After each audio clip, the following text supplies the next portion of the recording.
around Buffalo in western New York, because the objective of economic development is to import wealth from outside the area, to get investment into your community, to circulate that and grow the economy.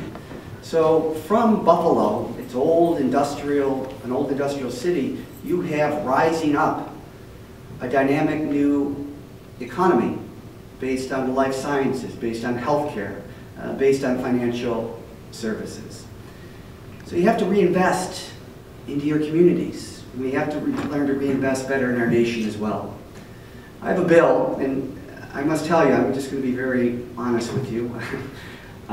You're not being served well by Congress. Not at all. Not at all. And I'll tell you why. You know, I often say that after 9/11, our nation, America, was preoccupied with all the losers.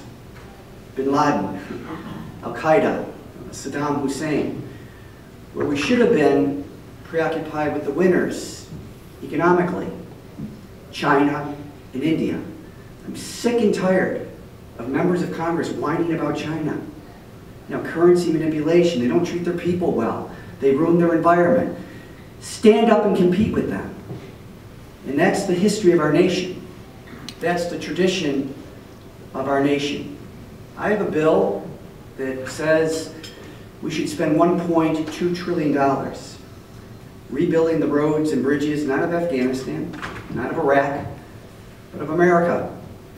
We invest that money. Why do it now? Well, public infrastructure is the public's responsibility. It's as old as Lincoln. He called them land improvements at the time, railroads and ports. But you have the dual benefit of rebuilding your infrastructure, but also putting people to work. I'm working with a centrist group called the New America Foundation. They're not ideological. They don't get into silly social battles. They do hard analysis about the things that we need to do to get this economy moving. So $1.2 trillion investment in infrastructure.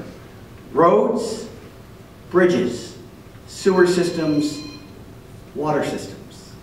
It's pretty simple. What will it do?